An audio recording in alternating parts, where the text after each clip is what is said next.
What's up, guys? It's John with National Sports Entertainment, and let's go ahead and beat the NBA to their own narrative because I think we can already see where they're going with this. I pointed this out on my Discord. I pointed it out in my last video too. Uh, I'll be going into the just to kill two birds with one stone. My recap for everyone that's on Patreon. Sometimes when the games don't end till later, I just post the same video on both because it's a little bit easier that way. But I did more so once we go into just this ridiculous nonsense here. I'm going to be doing a video on just other things they're setting up that are so obvious regarding LeBron, regarding the playoffs, and I'll be doing an in-depth breakdown on the NBA. So I know a lot of people have been waiting for that. I did it a couple times this year, but of course as the year goes on, I always provide whatever insight I feel to be new. But this was just ridiculous. If you do follow my Patreon, then you know, or just even if you watch my last video, I put it on here too, that we loved the Warriors for the cover tonight. It was our favorite play for a reason. Like, you don't have just have this happen. And now you know what they're going to say. They're going to show the record. It's probably in an hour going to be on ESPN Bet, their YouTube channel, or ESPN NBA, where they point out how this is the biggest, and I don't know if it's true or not, but they'll find a way to make the narrative. Like, they'll say for an NBA championship team, or whatever the case may be. Maybe just it's for the exclusive to the franchise. But the biggest swing between wins and losses in the history of the league, especially when you look at the fact that it's like the two best teams in the East, right? So you have just an embarrassing 52-point loss, right? And then you come back with a 35-point win. So it's just very interesting in my opinion. Like, I don't think those things are coincidences. Maybe I'm wrong, but it just seems pretty ridiculous to me. Again, I'll take it. So many people say, oh yeah, people say it's scripted because things aren't working out. We call these things and we call exactly why they're going to happen, and of course they wind up coming to fruition. I wonder what they're going to do against the Bulls and Spurs. I just wonder. I foresee a couple no covers, and then suddenly they're going to look amazing against the Mavs, but maybe I'm just overthinking it. But it is pretty crazy. So I want to go into our recap. Last night we hadn't quite finished. We had a couple games still in progress. We finished -7 yesterday. So really, again, we had a rough start to yesterday.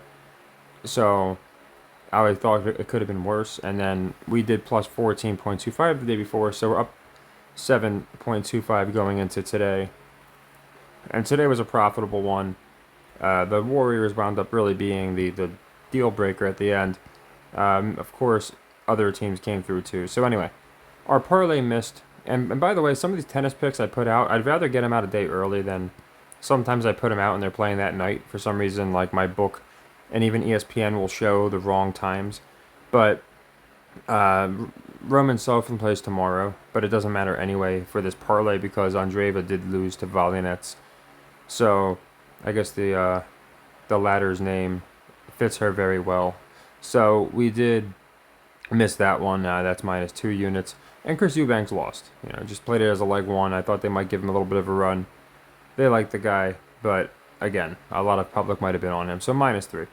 We did get the over on O'Connell Draper. Figured it would be a 3-setter, and the over paid better than over 2.5 sets for some reason.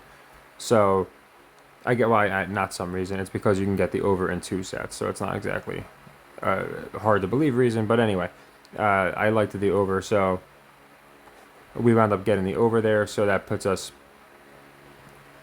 down 2 units because down 2 because down 2 from the parlay, down one more 3 for Eubanks, back to 2. The Warriors puts us up 2 units because we played it for 4 units, so that was a nice cover. The Blazers covered. I figured it would be a win no cover for the Thunder, so that's up 3 units. Lakers, I think they're still playing, but no way they cover. They were just getting completely pounded, so I can't imagine.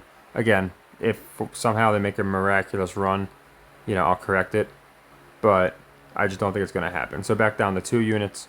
The Rockets Clippers started very slow, and they wound up going over, which was nice. So between that and the Nuggets just last night, again, it's always nice when it goes our way. A lot of times, it seems that they'll just clip us at the end. But with this one, at the end, they went over. I think it was like 236 was the total. So again, it's always nice. It doesn't always happen, but it's always nice when we do get the clip at the end. So that's up 4. Wizards was a miss, so that puts us up 3. St. Joseph's was a miss, puts us up 2. We missed Incarnate Word, which puts us at even. And then the other deal breaker again was Minnesota. We only had 2 leg threes, and we got them both. So Indiana, I think they won, and I almost took the money line, but unfortunately did not. So like last night with Cleveland, you just never know sometimes.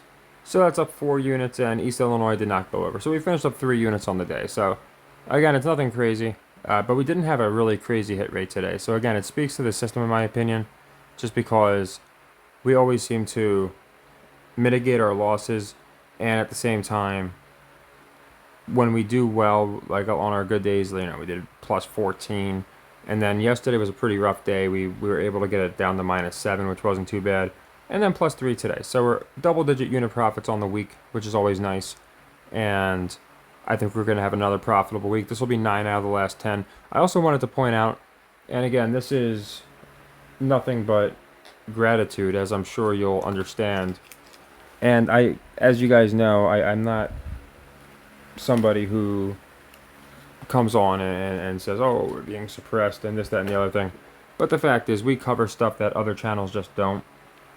Other channels are recommended when we cover the same things, and these other channels, again, they're recommended to such a fault that it just makes me wonder. Pretty soon, we're going to have more people on the Buy Me a Coffee and Patreon, like on the membership services, than some of the views on the videos. It's pretty insane. Like, so it's not. I'm being a little hyperbolic, but it's about like 30% of the people that, like, for the average view lately for my NBA videos are subscribed to the Patreon and Buy Me a Coffee. And again, that means the world.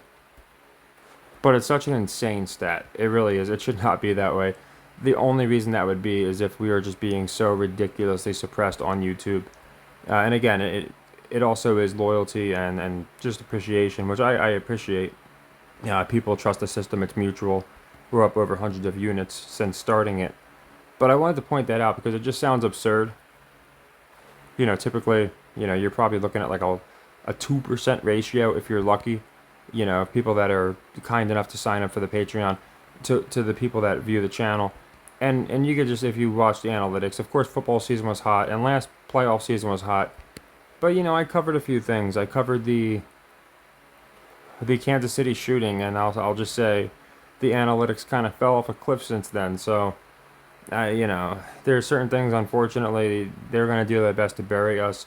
But what I notice is typically around the playoff time in the NBA, we'll accidentally start getting recommended again. It happened to us during the football season, but it's pretty crazy, And I also saw another thing saying only, like, they show me my own analytics, and it's like 2% of the people that see your thumbnail click on it, where the norm is like way higher than that.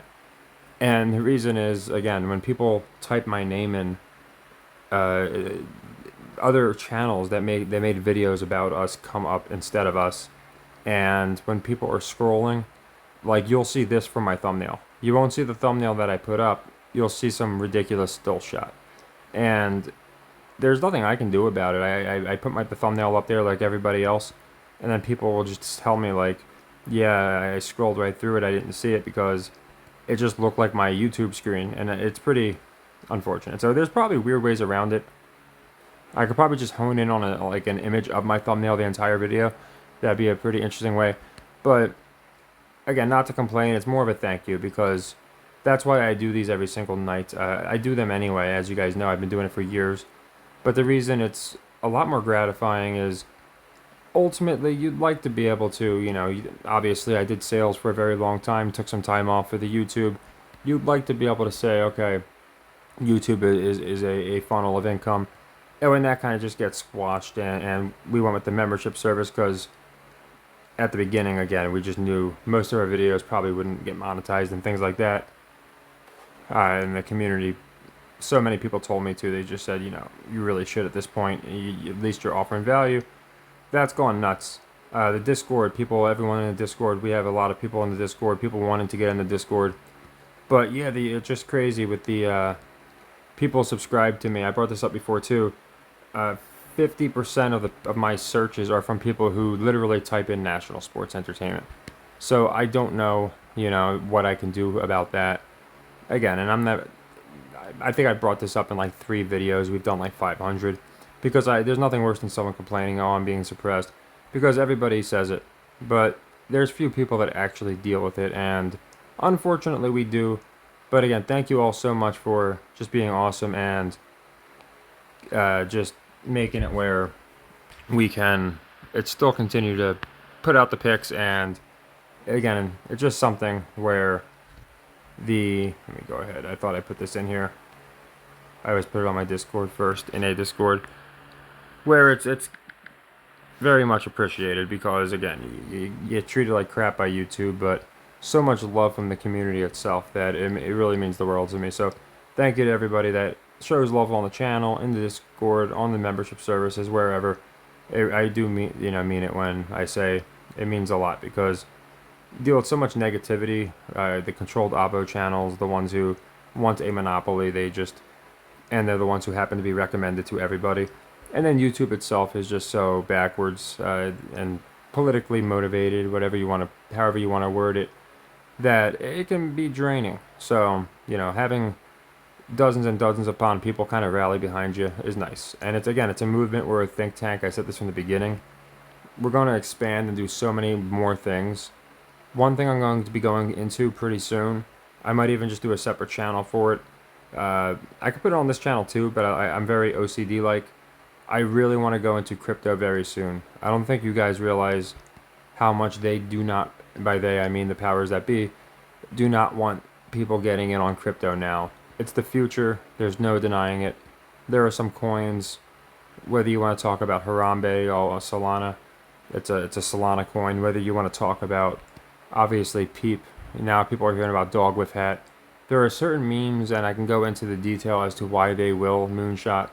And then just some important coins in general, like H-bar. So many people are backwards on Ripple and some of these other coins. They're looking at the dollar amount. They're not looking at market cap. But either way, crypto's about to go absolutely nuts. And I honestly, after going through the biggest pain in the ass of bridging Solana today and getting Harambe, which was a royal pain to get, and I know a decent bit about crypto and how it works, but to get that coin, because you have to go through all these hurdles, was such a pain. The second I got it, I said, I need to do a video on that so people can seamlessly get crypto and not go through all these hurdles while the whales scarf it up, and then they put it on the Robinhoods and the Coinbases and make it really easy for everyone to get after it's already 100x'd. So I'll be going into that pretty soon, because crypto time, good thing I'm an insomniac, because overnight is like a year in crypto time. And I genuinely believe everybody that's following along, you hear crypto millionaires, but you will be exponentially better off with crypto. So it's not a coincidence sports, crypto, and gambling are so tightly knotted at the hip. I just wanted to bring that up because it's been on my mind. Crypto is absolutely insane right now, and probably going to be a better return on investment than any system can provide. So we will be talking about that. Like I said, I'm just going to put out a video on good coins to get, and if people want, I can go into how to get certain coins, because it's pretty crazy. Just even bridging through the Polygon network was like a extreme pain for me to learn. And then there's things that go deeper into that, the dexes, if you know how all that works, that's great. But if you're kind of struggling with it, if you're pretty new to the scene, it can be overwhelming. So I'm going to go into all that. Anyway, let me go into all of our picks for tomorrow. Again, we're up. We have a nice cushion on the week, so I'm hoping this will be our 9th out of 10 profitable weeks. And again, over 100 units since we started. And what's even better is, of the last 10 weeks, 9 were profitable. The non-profitable week was, I did confirm, Chris confirmed it for me. He always sends me insight in my email. It was only minus 4.4 units, so definitely not a bad, down week. We could have been minus 15. But minus 4.5 units essentially is what's separating us from 10 straight profitable weeks. I think tennis has played a big role in that. So anyway, this I posted yesterday, but they played tomorrow, technically today, if you're on Eastern time. I got Sloane Stephens covering Sheriff minus 5.5 games. It's for a unit. And I got, again, I can't imagine any other pronunciation, because if this was English, it'd be different. But I genuinely think this man's name is Makak. So I think Wawrinka is going to cover Makak like a condom. I'm sorry, the other way around. Makak will be covering Wawrinka. I guess he'll be playing the role of the condom. But I do think that he's going to cover him here. The 3 games just seems a little heavy, and I don't think Wawrinka has the balls to hang with Makak. But no, I don't think anyone's going to be on this guy. I never even heard of him, to be honest. That's why I'm not sure how his name's pronounced. But I do think Wawrinka, way more people will be on him. So that's why I went into my video yesterday why I liked him to beat Wawrinka, just because I think off name recognition, a lot of these guys are going to simply be chosen by the public. Wawrinka's getting plus 180. So it just seems like a lot of people might be on him. So yeah, again, if I'm mispronouncing that, I promise it's not on purpose. I just haven't seen him play, so I haven't heard an announcer or anybody pronounce his name. I don't care to really look up into it. But I don't think it's Machak. That just doesn't look right, you know. So anyway, yeah, I think Makak gets the cover. And we got Pacers. I got them to cover the Wolves. 1.5. Wolves have looked a lot. They're like what? They're number 1 in the West, or tied for number 1. Pacers are looking at like a play-in. I think they're going to wind up getting the 6th seed. I don't think they're going to be a play-in team. But either way, I think that's going to be reserved for the Magic. Either way, I do think that this game, more people will be on the Wolves. So I got the Pacers covering leg 2, just 1.5 points. Pistons, I'm going with the straight-up win, because if you're getting even line with the Pistons, there's probably something up. So I think they're going to win this game. Just 1 unit for plus 120. Nuggets cover Celtics. Again, it's kind of the same logic as I went into in the beginning. The Warriors got completely destroyed, got prison pounded, turned around and destroyed the Bucks. And the Celtics were the ones who, orchestrated the prison pounding. So I think they're going to roll into Denver and get a little bit of humility. So it's also pretty interesting because I'm seeing like cross matchups of who I think is going to make the finals. So we had the Celtics and Bucks, Warriors, Nuggets all playing each other, which is weird. I don't think the Warriors make it the finals. I think the Celtics are. Celtics Nuggets would be interesting. And I've gone into Celtics Mavs before, but Vegas is not adding up with that. More and more I'm thinking we're going to get Celtics Clippers. So I'll go into why, but Nuggets to me make more sense than the Mavs at this point, if I'm being honest, just because of a few reasons. But yeah, I think Celtics Clippers make sense. I'm still 100% down on the Celtics. They were my preseason pick, as you guys know, to win the whole thing. But in this particular game, I think the Nuggets beat them in cover. Heat Mavs, I like the over because the Heat really suck on the over. Mavs aren't great on the over. 229.5.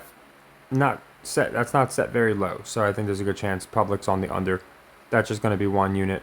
Same deal with the Nuggets Celtics. They don't really go over too much, especially the Nuggets. So we got the Nuggets covering and going over. That's going to be for 1 unit, the over. Suns, that the line looks right, but typically they don't get this. Typically this is like 6.5, 7.5, even at home. So the fact that they're suddenly giving 10.5 just seems odd. It just jumps out. So I got the Suns covering the Raptors. Pacific, that's going to be one of our leg 3s for 4 units. I got them covering Pepperdine.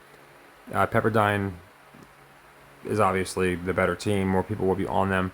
Pacific is barely above 20% on the spread this year. And while Tulsa did finish at 14% last year, I would call that an outlier.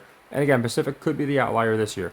I'm just playing the metrics and playing the fact that more people are probably not going to take a team not getting a ton of points who routinely gets blown out barely at 20% against the spread. So I love Pacific for the cover there. Manhattan, I like them to beat Iona. I think that if you look at the team's records, if you look at basically any metric, the spread does not look right at all. So it could be a win, no cover. But I'm going to go for the value and say that Manhattan beats them outright. I think a lot of people are going to put like Iona I call these parlay busters, where you throw in a team where it's like, okay, well, they're definitely going to win, and you're getting like minus two something, and they're parlay busters. So Manhattan might be a nice little parlay buster here. I like SF Austin to cover South Utah. They're giving up 6.5, and they also suck against the spread. So that's for 2 units. North Kentucky Wright State, I like the under because Wright State goes over like every game. Not every game, but high 70 percentile. So that's for 2 units. And as you can see, I'm playing Roman Soflin to cover Evans minus 2.5 games for 4 units. Basically, we missed the parlay because Andreeva lost, and I had that with Soflin winning. So I'm just making the leg 3 he covers. So kind of a two-shotter at a parlay. Obviously, we won't get the parlay odds, but we'll win on the sequence and pick up a unit on the leg 1, leg 2, leg 3, obviously. So I'm just going to pick him to cover the 2.5 for 4 units. I got Zappato beating Fognini because I think more people will be on him again. Name recognition. It's just something that I feel like a lot of people are going to play, at pretty decent odds. Include Fognini in a parlay or just take him outright. So I like that for a unit. And then for 2 units, I got another parlay. I got the girl I've never heard of, Raducanu, beating Masarova. We faded Masarova once, it didn't work out. I think this time it will. And the other half is I got Gael Monfils beating Purcell. He's a pretty heavy favorite, despite Purcell. He's worthy. I've heard of him. He's been around. He's played some good opponents. So, especially with his wife complaining about Russians, I feel like they might push Monfils a little more this year. So, I like him in the parlay to win and Raducanu to beat Masarova. I can't imagine people not... And Masarova's an underdog, which is kind of weird. So, people should be all over her. And that's about plus 105. So a good bit of plays, a couple leg 3s, a couple leg 2s, a couple plus odds. So hopefully they come through. I think we'll have a good day.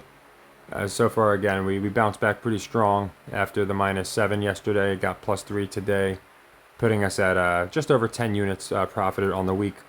And I think we're going to continue to profit, honestly. As the playoffs approach, certain games seem more obvious. We got the college playoffs coming up. Indian Wells, which kind of leads us. It's like the road to the French Open. So a lot of interesting and, in my opinion, revealing sports and events that we can capitalize on. So yeah, my next video is probably going to be going into the LeBron.